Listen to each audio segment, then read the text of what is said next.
remember my mother saying, I want you to be able to compete with others that don't look like you. I want you to know that you are more than enough. You are enough. You have what it takes to be whatever and whomever you desire to be. Welcome to another episode, y'all. I'm not sure if you guys are aware, but March is Women's History Month. And what better way to celebrate March than having an inspirational woman on the show?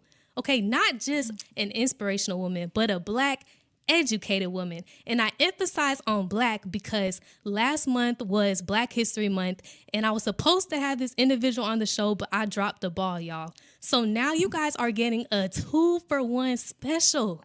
This is the Black History Month edition and the Women's History Month edition of the show. I welcome you, Dr. Calandria Smith, business owner, financial coach, professor. Thank you so much for joining me on the show today. Well, thank you, Alexis. It's an honor to be here. Thank you for having me. I'm just so blessed and grateful. Ooh, yes, y'all gonna love this. Okay. Let me calm down. So I know I gave you a little intro and overview of who you are, but for those who don't know, who is Dr. Smith? Well, I am a rare native of Orlando, Florida. So I was born and raised in Orlando. All of my family is here for the most part, and I graduated from West Orange High School. We're the Warriors. So went to Florida A&M University. What, hey. Yes, FAMU in the house. So definitely a true Floridian, first of all, at heart. And I love the Lord. Amen. He is everything, my rock, my salvation, Lord, and shield. So I just praise God for blood covering all the days of my life. I just believe that, when you have God on your focal point, as your purpose, as your key, your true thing, your true foundation, nothing else matters. Who can be against you? So, that's the way I've always lived my life. So I just thank God for him always being there with me through all of my business endeavors, failures, mistakes, mishaps. I believe all of those challenges came to make me the person that I am. So being raised by a single mother, thank God for my mother, Dr. Matricia Sanders. She actually worked for the government for 42 years. So I talk about all of that, the generational changes, in my classes. As you know, we talk about the baby boomers, and I'm the X generation, and how my daughter's the Z generation. So it's so much difference, and we'll get into that. But that's basically, who I am. I'm a wife. I'm a professor, as you mentioned, and Landy Lou Productions. Landy Lou is my kind of alter ego, if you will. Right. So that's my time to get some therapy in and do a little writing and play production and producing. So I love that, giving back and pouring into others. Ooh, that was so good. That's beautiful. Okay. So, I think that a lot of us have this misconception that where we currently are is where we've always been.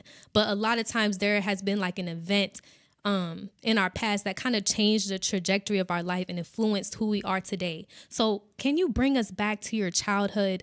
Can you share with us like a childhood experience that influenced or confirmed your passion for your profession, or professions, if I should say? Absolutely. In terms of my childhood, there are two really significant events that I'm reminded of. First off, when I was around 2 years of age, my cousin and I, we were standing really too close by the lake. We were about the same age. And my grandmother and her friend, they were over on the patio area, and we were just feeding the ducks and everything. And I ran out of bread. And so I looked over, and I remember this vividly, and I looked over and I grabbed his piece of bread. And so, of course, just out of mere instinct, human reaction, he pushed me in the lake. Oh, gosh. And so, and I bring up this experience because as I was in the lake, I just remember feeling this awesome presence, this awesome peace. And at that time, I could not, of course, articulate, there's a God up there, you know, Right. that's taking care of me. But I just felt this awesome presence, this awesome peace. I felt like, you know, wow, I could just stay here all of this time. Wow. And I'm always reminded of that, even with my 50 years of life, just celebrating my 50th birthday this past December. Thank you, Lord Jesus. You know, I'm just always reminded that I have God's covering. He's been that wind beneath my wings all along in anything and everything that I do. And so I'm reminded of that. And secondly, when I was about in 5th grade, this was a pivotal part of my life, a turn, if you will, a shift, like you were asking about, being raised in the urban projects of Ivy Lane and, you know, going to school right there at Ivy Lane Elementary. My mother, she was determined. She persevered to make my life different, you know, better. Although she, of course, progressed in many opportunities, and thank God for her and the things that she's accomplished, being a homeowner and all of that. But that's what happened. She put me in enrichment programs. And I love the fact that we are in the arts and entertainment building. Right. And in 5th grade, I was put into an arts and entertainment enrichment program, which is where I fell in love with the performing arts, with modeling, with acting. And of course, I had already been singing in the church. And so now just kind of catapulting that into more of learning classical music and all of that, getting that exposure to other people that didn't look like me, that I didn't grow up with, and that wasn't in my neighborhood, you know. And it showed me, I remember my mother saying, I want you to be able to compete with others that don't look like you. I want you to know that you are more than enough. You are enough. You have what it takes to be whatever and whomever you desire to be. And so that was a really, really turning point in my life, being in those summer enrichment programs and getting that exposure. It is so important. Wow. That's so good. And I want to speak on, you know, seeing people who being in an environment with people who don't look like you, cause, and just also it being exposed to people who also look like you, but who are in high positions. Because I remember, or in a leadership position, because I remember when I enrolled in your class when I was going to Valencia, and you were one of 3 of my Black professors, 2 of them who were women, and just seeing you in that leadership role, bestowing knowledge upon us, I'm like, oh my gosh, like I saw myself in you. And I think that's really important for us to get exposure to see that, hey, there's many things that us as a community can accomplish. We're not just limited by these certain roles. Amen. So I think that, yeah, I agree. But I think there's another story that I would love for you to share, because I remember as you grew up, that I think one of your first jobs, or maybe it's not first, but I remember you worked for the financial industry. Yes. So tell me your experience with working in the financial industry and the policies that were being sold to those in the Black community compared to other communities. Oh, yes. So coming out of Florida A&M University, I was a Bachelor of Science major. I'm Bachelor of Science in Economics major. I had switched over, like I used to share with you all, from computer science. I was like, I can't even go to church trying to be in this degree. This is not going to work. I'm not getting it. And so my professors agreed, you know, we kind of needed to make a shift. And so I ended up majoring in a bachelor's in economics and having a minor in computer science and theater as well. So upon my graduation, or right before I graduated, actually, I had gotten a job with the state of Florida, working for the Division of Corporations. And oh my gosh, I'm just reminded of how, you know, your footsteps, if you just keep taking one step forward, it's all going to come together for your good, right? And I remember getting a little internship right in my senior year, working at the state. And so they kept me on. And that's why I ended up remaining in Tallahassee when I graduated, because I had a job already with the state and I was offered full-time employment with great benefits. Of course, my mother was happy. You know, she's a government employee for years and years and years. And after about 2 years of twiddling my fingers and, you know, sitting at the desk, and I was like, I don't want to look at these four walls for the next 30, 40 years. I want to do something that makes a difference in somebody's life. I want to just be able to, just see change. I wanted to do something that was just that was going to be gratifying to my community. So I was introduced to selling life insurance, right? It sounds really, mediocre, but let me tell you what happened. Back to the story that you were asking me about to share. Well, I started working for American General life and insurance company. And so at this time, of course, I had a book of business, and I would really focus on the African American community because I remember the insurance man coming over to my grandmother's house, right? And he looks like, the Caucasian man, with the shirt and tie on. And that's how we kind of saw insurance agents. And I wanted to be that change. And so I was like, what can I do differently? And so as I began to service the African American community, I started noticing discrepancies. I started noticing that, look, my white colleagues are not saying the same things to their clients in their neighborhoods. Why is it that we all in our community, we only have $5,000 policies or even $2,000 policies, whole life policies, quote unquote, that we're paying $30 and $40 and $50 a month for 30 years just because we were told that it's going to be, a fixed amount for life and that you're going to be able to pull out cash value and that cash value is only like $800 after 30 years that you put thousands of dollars into. And so I began to go through all of these policies, and I would call them my grandmothers, my mothers, my uncles, my aunties that look just like my family. And I would go to them and say, look, we need to switch these policies out. So to make a long story short, in doing so, American General life insurance company ended up getting a full class action lawsuit against them because of the discrepancies that they were having going on in the African American community. And so I was part of that in terms of sending information and really getting the information out to our community. I would go and speak at churches in Tallahassee and just tried to let everybody know, look, we've been bamboozled. We haven't been told how to get into the stock market. We haven't been told how to utilize life insurance, not as our investment tool or as quote unquote burial insurance, but we can use insurance to bring wealth into our community. And this is what we should be focusing on. How did Winter Park communities like Winter Park get all of their generation and wealth and heritage and all of this from $1 million life insurance policies that they left to their heirs? Wow. We were never told this. We were never taught this in our communities, right? We were told, get this $2,000, $5,000, maybe $10,000 whole life policy, pay on it till you die, and that's it. And then maybe your family can bury you, or you can take a little cash out if you want to go on a vacation, for, take out $200. So these types of things, but it never taught us really how to utilize life insurance. So that was very important to me. And so, of course, just moving on, I became a life insurance broker, And so I was brokering with different companies. I was no longer an exclusive agent, of course, left American General. Yeah.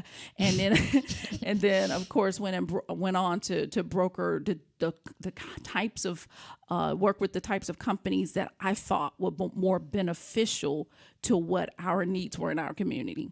And so, of course, going on with Aflac and then moving more towards corporate with Aflac. That was before the duck, before the commercials, before anybody knew anything about Aflac. I was out in the trenches, talking to the small businesses. And thank God for those Black business owners in Tallahassee, Florida, that gave me a chance to work with them and help me to build up my book of business. And from building up there, I was able to relocate at home, got an office here in Orlando. And then, of course, some things happened there. And so And I went on to matriculate and do some other things. I decided to, get an agency, start back acting and getting into performing arts since I was in Central Florida.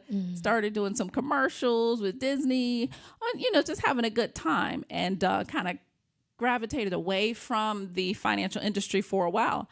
But later on, and of course, got my master's degree and became a professor. And then later on too, I said, you know what, I really want to get back to focusing as a money coach, as a person to educate our community, because a lot of people, I realized that our Black people just didn't know. Right. They don't know how to use money, how to make money work for you. No one who's teaching us, Right. And I totally agree. So when you ask that question, who's teaching us, how do you think that, financial education is being taught in our communities? That's the thing. In our communities, everything is so limited. No one is. And again, it started from having that insurance rep that was not giving us the information, sharing the same information that they were sharing in other communities. Right. They were coming into the Black community, limiting us, saying we need to focus on burial insurance, when they didn't tell us about the money market. They didn't tell us about the stock market. We were taught to be afraid of it, to be scared of it. But everything that you wear, everything that you are is in the stock market. Your watch, everything that you buy, all of your monies, even your money in the bank, right? Wells Fargo is paying you what? 0.028% on interest, but yet the stock market has been performing at an average of 10% for the last 100 years. Wow. Why don't you have your money there? Right? At some point, some type of percentage. And your life insurance policy is just a piece of your portfolio. Wow. Is not the end all be all. This is all we need, burial insurance. And then we got into the mindset that, my children don't need it. They don't need me to leave them nothing. They're not going to. And it was just tainted. When the Bible says a good man leaves an inheritance to his children's children, what happened with that? If in our community, the Bible is the base and the foundation that we live upon, what happened with that? Wow. And so we kind of got away from it, but we need to understand how to use money, how to make money work for us. And back to your point about these new policies, teaching finances. Yeah, we kind of generalize it. We teach a little bit about it in the School of Business, but unless you come to my class and really get the full notch, I bring in Chad McKendrick, even my money coach, and I have him as my guest speaker, and we get right down into it, talking about exactly what you need. What are some of the precepts and things that you need to even get financially healthy. That's the thing. We need to be financially healthy. If we can be individually or familial financially healthy, then our communities can become financially healthy, and we can come together and put monies together and buy properties and keep our businesses and not let other types of people come in and take them away. Wow, that's so true. So how do you think we can help our community make better decisions with the income that we do have, and how or what steps should we take to become better stewards? You know what? In my master's degree, my thesis dealt with the African American dollar. And I wrote about how we spend trillions annually as a people, but the wealth is not there. It's still in the millions when we look at our assets and our worth. And that's a problem. That's been a problem a very, very long time. And again, it's because no one's coming into our communities and educating us and talking to us on, working with us on how to meet us where we are. Number one, that's the biggest part. Not, try to sell you something high in glory and then you feel like, oh, less than, well, I can't afford to give. I can't afford to live. I'm living paycheck by paycheck. But we've got to understand that there is a way for you to not have to just live and succumb to living paycheck to paycheck. You want to live in a place where you have more than enough, right? And so there is a process to that. There is a law to that. Parkinson's law teaches us that the more money we make, the more money we're going to spend. So if you don't have a plan in place, you've already planned to fail. And that's what's been happening within our community. We are not planning because no one was coming into the community giving us the tools to plan, giving us the methodology, giving us the wherewithal, how to. So number one, there's a 10-10-20-60. There's the Dave Ramsey. There are many, many different ways, but you've got to have a plan. And I remember when my husband and we got married, you think, okay, you get married. That's two incomes joining together. And then, it's going to be lovely. It's going to be gravy. We're going to live good. And then all of a sudden, we were living paycheck to paycheck in our early years of marriage. And we're like, wait a minute, what's going on here? I know what you make. I know what I make. Wait a minute, what are we doing? And again, the Parkinson's law had set in. The more money you have, the more money you make, the more money you're going to spend. You're going to find ways to get rid of that money if you do not plan to assign your money. And so, of course, meeting with Chad McKendrick years and years ago, 16 years ago now, and we talked through how we can better work together with saving our money. Yes, we had a 401k, both of us. And, yes, we had a couple of things going on. But what about living day to day, our operational finances? It was suffering. And so until we came together and we made a plan. And that's what our community needs. We need more people that are hand-holding our young people, teaching them how to be financially healthy. Just like we talk about being healthy in our bodies, mentally healthy, financially healthy is important. And it's not about you making millions. It's not about you making six figures. No, with your 20,000, that's where you need to start. Right. That's what we need to teach our children. You can start now. Making that difference, giving. And you said, talked about being a good steward. Absolutely. I'm a faith giver. So, I believe in giving my tithe and giving my first fruits to God and he'll make a way. He said, prove me now and see that if I would not pour you out a blessing that you won't have enough room to receive. But even after that, we have to remember if you don't even believe in the Bible, the Christian way, everybody gives. Right, Alexis? Everybody gives. You give to birthday parties. You give at anniversaries and weddings. So you have to assign different accounts for your money so that you won't outspend what your income is. Wow. That's so true. And like you said, there has been attempts to, improve our relationship with money as a community. And I know you're already aware of the Financial Literacy Act that was recently passed. Yes. What impact do you think that will make on our educational system? It should really make an impact if the children can catch on and really gravitate to what it means to be financially healthy and to be financially secure in whatever state you're in financially. The problem is we don't want to wait until we get to making this amount. A lot of times we'll say, oh, okay, when I start making 30,000, when I start making 50,000, but and then you still have the same habits. But if you can have those habits, if we can teach those great habits while they're young, teach them how to have a plan, how to assign their monies, how to put this 10 cents here, even breaking up that dollar, put 10-10-20-60, I like to call it, that dollar. Every dollar you get, every $100 you get, 10% here, 10% there, 20% there. And we shouldn't be living off of any more than 60%. What do I tell you in class? If you 60% of your income does not pay all of your bills, you need to get an extra job, or you need to move back home with your parents. You need to find a roommate. You've got to make a change. Right. And that's the discipline that we need. We can't be paying rent over 28 to 30% of our income or mortgage. We can't, what did they say, be house poor.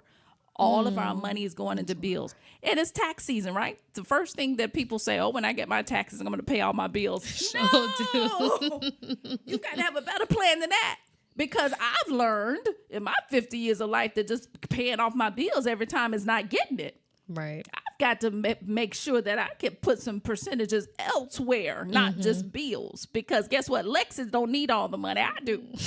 Right. So Lexus may have to wait until I get it together. And I need to disperse the monies that I need so that then I can comfortably be in a position to pay off everything or to pay the bills that I may have monthly. That's not debt, but just to live, and we got to get to that point where we're living debt free. Yes, you're always going to have bills, but you don't want to have debt.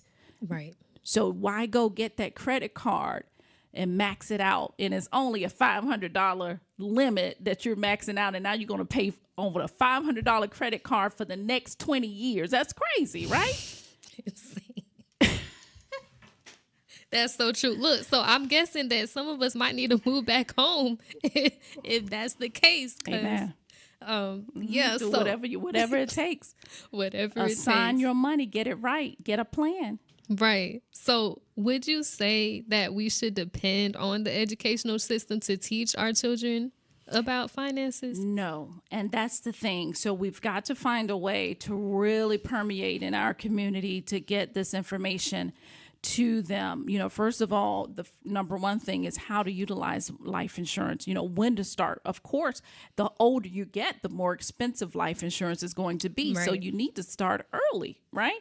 That's number one. We've got to get the young people out of the mindset of I don't need life insurance right now because I don't have any dependents or because I don't need to take care of anybody. It's just me and I got me, myself, and I. No, that's part of your plan for the future. Right. So that when you do have a family, that you won't be paying $200 a month when you could have been paying $30 and $40 a month, previously, and getting yourself in a position financially healthy.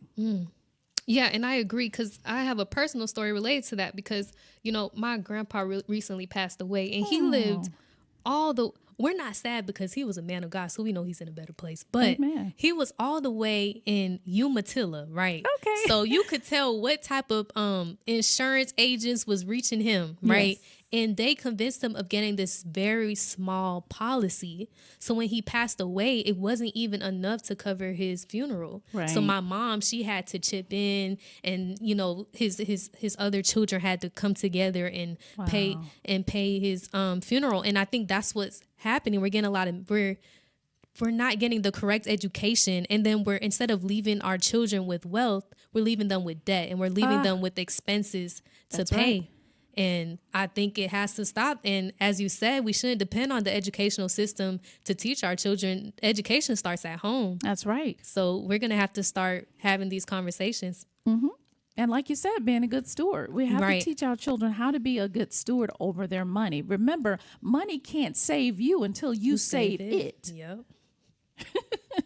Right? And that's so sad. When are we going to stop having the cash? What do you call it? Not the cash app for these funerals, but what's the little thing they put together to fund? GoFundMe. Oh yeah, the GoFundMe account. Yeah, to bury somebody. Yeah. Come on, that's embarrassing. We've got to get it together. Right. We've got to start. In our churches, in our community, going something.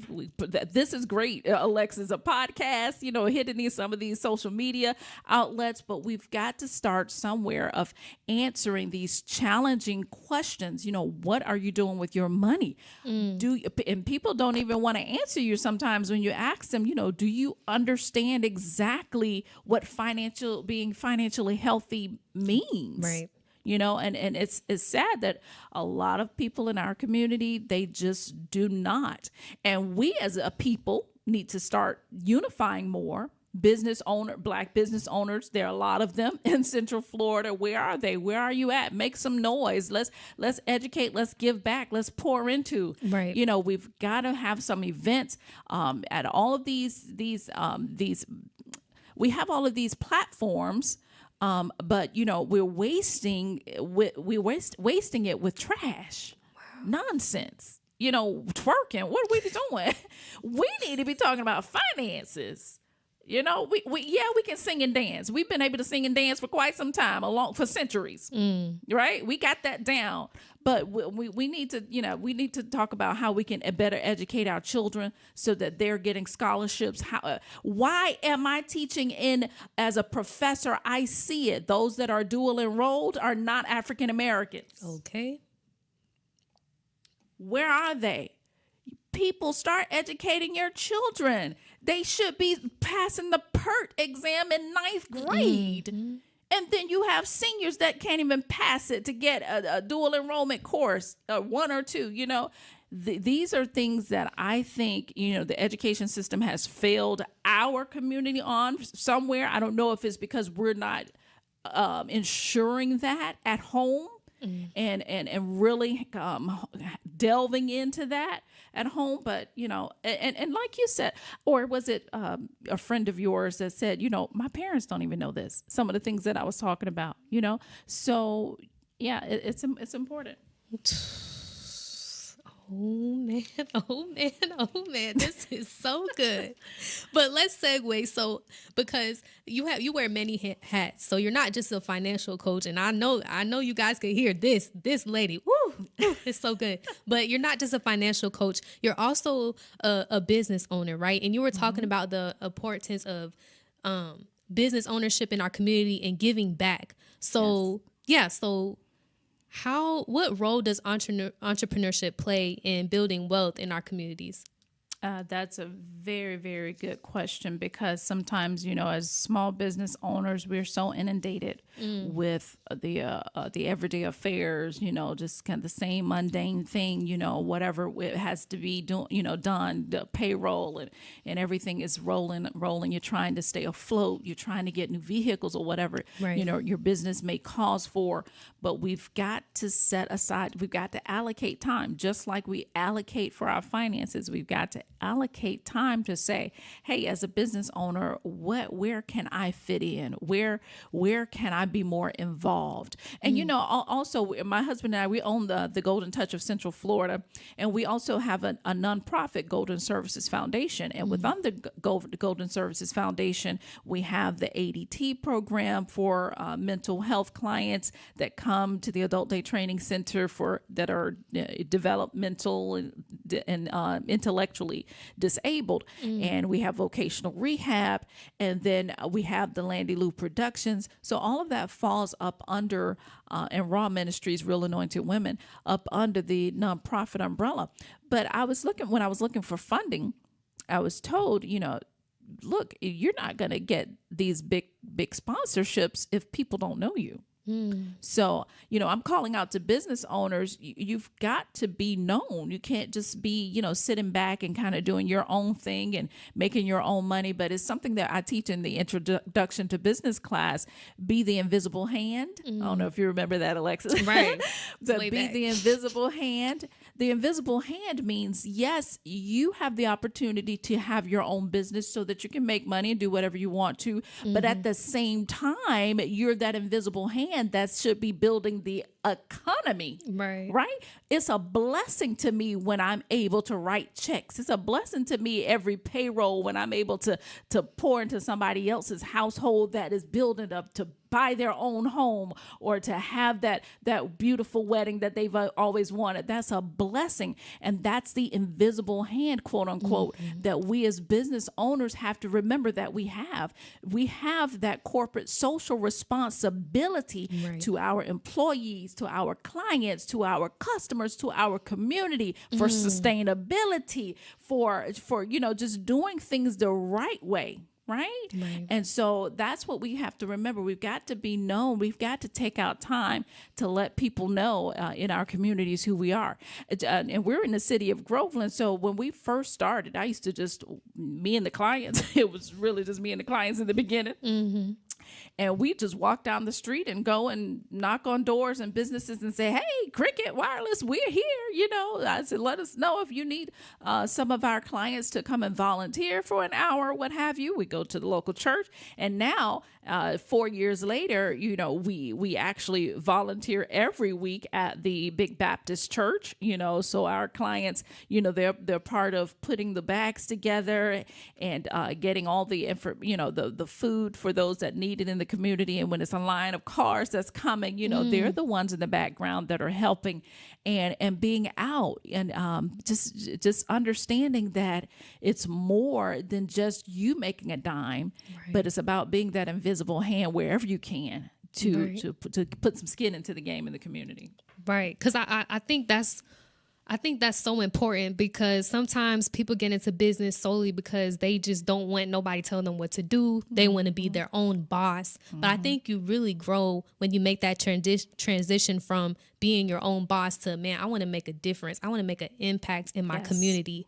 And when, especially us as minorities or blacks, whatever it is, when we start our own businesses, we're keeping it in our communities. And then we're also going to be able to employ each other, because my parents, they have a small business and 99% of the employees are black. Right. And my mom was just sharing with one of the employees how this business was able to fund his family and help his wife go to finish nursing school, and how it's been able to grow them. And I think when you change your mindset and think of it that way, like it's really impactful. And I could just tell that you're just so passionate about what you do. But have you ever encountered like any challenges along the way in aligning your passions with your profession? In aligning my passions with my profession, let's see. Yes, there have been many challenges. The first one started again when I made that tough decision working for the state of Florida, looking around at people that have been there for 25 and 30 years. And I'm like, I just don't want to be in this same predicament. Yes, I have great benefits. Yes, I have progression to look at and opportunities with the state of Florida.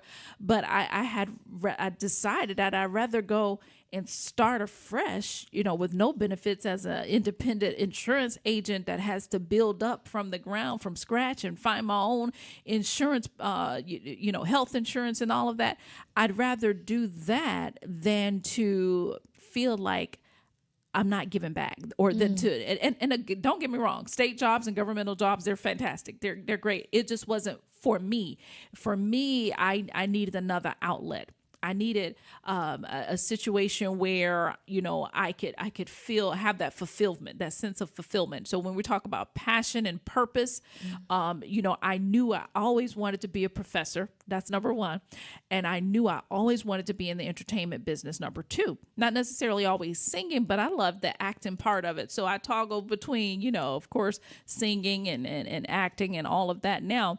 And so those two things I know that I've always wanted to do. And I just knew if I just kept going and whatever opportunities God provided for me and the doors that he opened for me, I knew that it would all come together and work for my good. So I teach my students now, try to be in a place where you feel like you're not going to work every day, but you're walking in your purpose every day.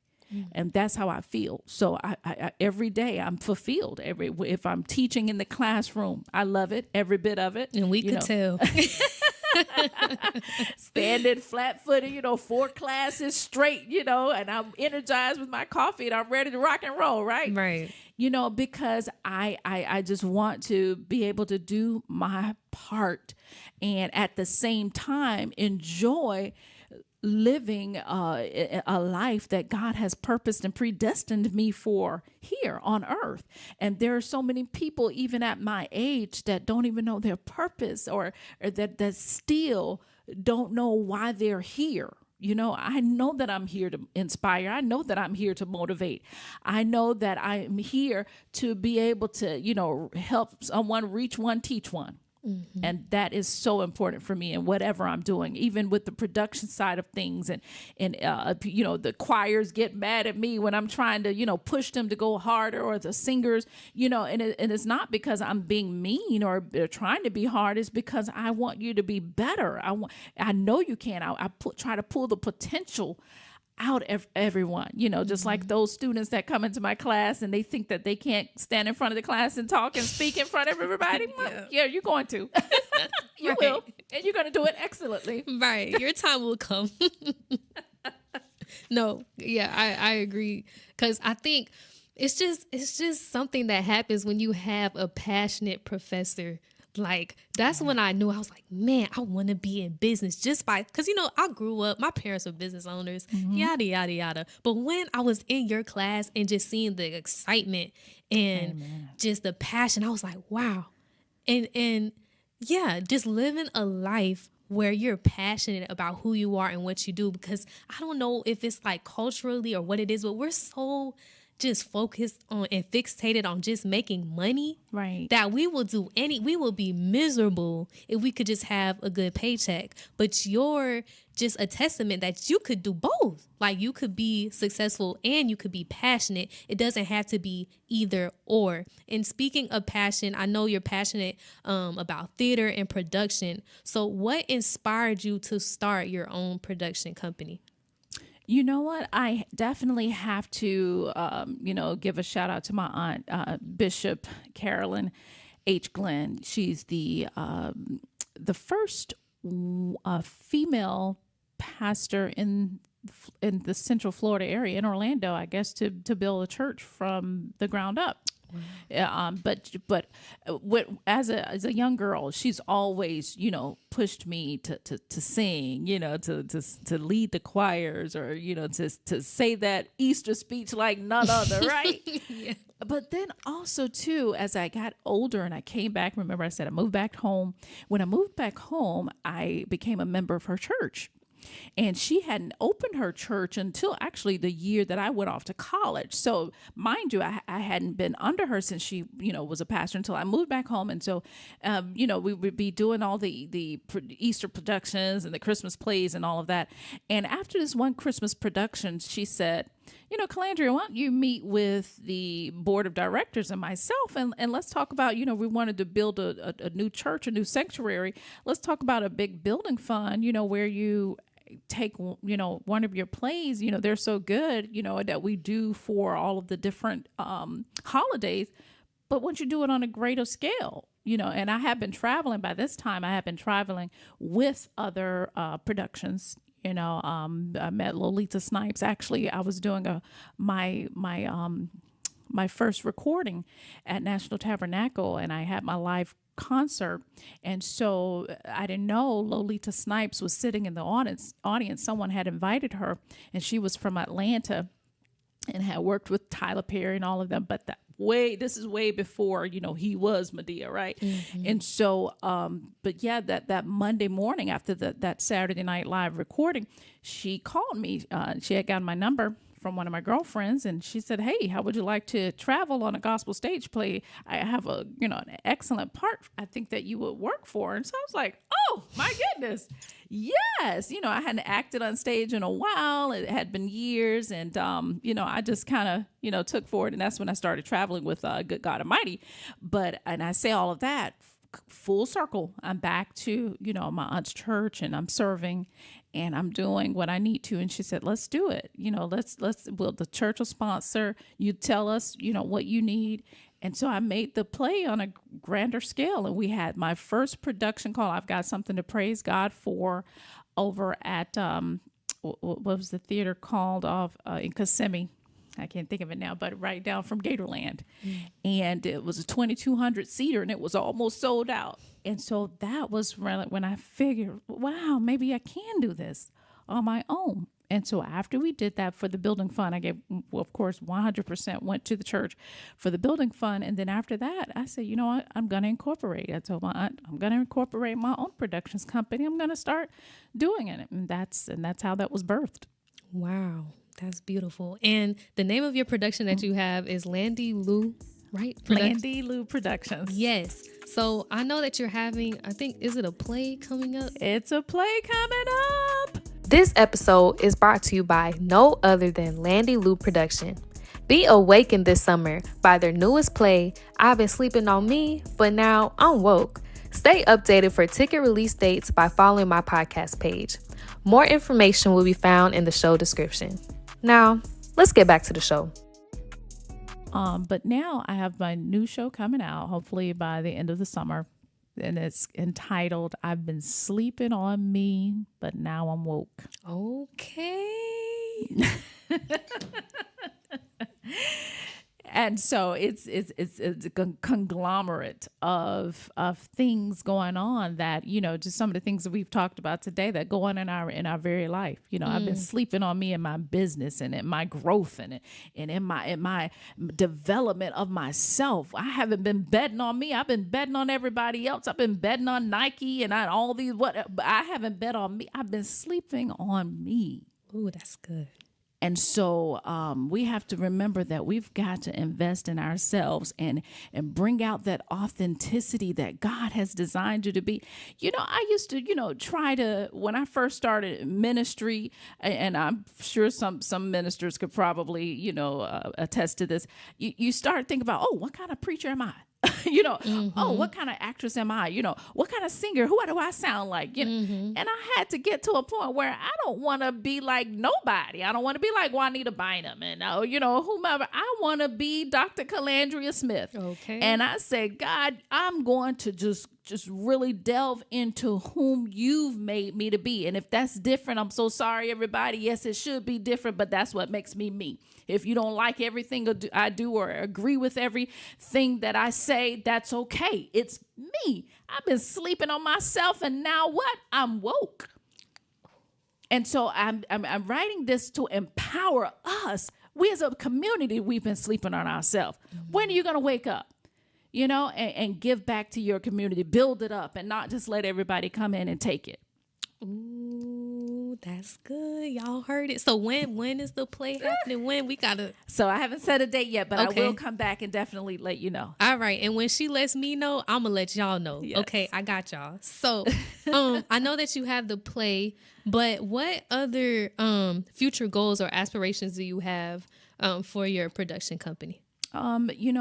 Actually, because I have so much love for theater, but a lot of people really not going with the theater scene anymore, right? So what I got to do, I got to branch out and do movies. And so I've been, just kind of toggling and playing around with the idea of, trying to get a movie company, working with them, productions, filming company, to work with me and come in and start filming my plays and maybe doing episodes and series, And so, yes, I still have that love for live music and the stage and the singing and that gut wrenching feel that everybody leaves with. I love that. So I may do that from time to time, but I'm working on taking these productions and doing series, and we'll see where it goes from there. In a movie, I'm sure He Loves Me Not is going to easily be filmed, and so I just got to take the time. Try to break away from my husband with our business and focus on that. So I just, got to play the balancing act. But that's where we're headed. Yeah, I'm already like positive because He Loves Me Not. Just in the title, I'm hearing a little trauma. Oh yeah, I know it's good. But I can't keep you here all day. So as I walk us out, what is a quote or a mantra that you live by that you would like to share with us? A couple of things. One thing in particular that's true for me that I stand by is to be anxious for nothing, Philippians 4. But in all things, in everything, be in prayer, with supplication, with thanksgiving. Make your requests known unto God. And what that means, I have to remind myself that I can't be too anxious to make a decision about things or to go with go this route or that path. But You know how sometimes we get so boggled down when things don't go our way. I had to learn that if you through studying Philippians 4, which is one of my favorites, you know, I had to learn that it's okay. If God didn't allow it to be, so be it. That means he has something greater coming. Another door is opening. It's okay that I didn't get that job. You know, Alexis, when in 2018, I had to have major surgery. And I didn't understand some things. And I was out of work for almost 2 years. And a lot of people don't know that. You know, I went from making a very hefty salary to nothing, to sitting on the couch. And so I asked God, you know, what are we doing? You know, why are you taking me this route? He said, I need you to sit down a little while, because there's a lot of work coming to you in your future. Yeah, you're gonna be working, or you're gonna be doing enough work. So I need you to just take this time to sup with me.